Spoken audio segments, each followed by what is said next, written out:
Hello, Rubik's Creates here with a quick and easy tutorial on how to upload Rubik's Placeable Mat package. Requirements for this asset are 18 to 10 free parameter memory, Unity 2022, VRC Fury, VR Labs World Constraint, and Poyomi Toon Shader.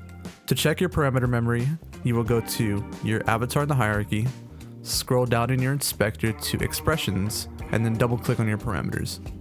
You will then scroll down in your parameters still in the inspector and scroll down to the point where you see total memory. If you have more than 18 slots of memory available out of your 256, you are good to upload the full version. If you have less than that, I recommend using the no mat swap prefab provided in the package. Once you've installed all your dependencies, you will then go to the file explorer and find where you stored and downloaded your package, and then drag and drop that into your assets, and then click import.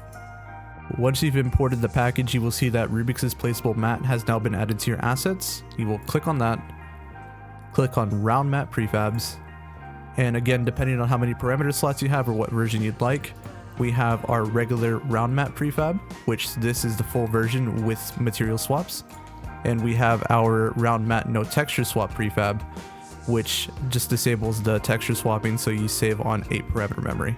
You will then drag and drop whichever version of the prefab you'd like onto your avatar, right click, go to prefab, unpack completely. You will then drop this down to world constraint and grab your reset target and drag it onto your armature. Once you've done that, that's it.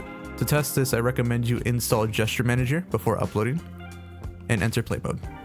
And if you don't want to test, feel free to go ahead and upload. Everything's already pre-made and ready to go for in-game use.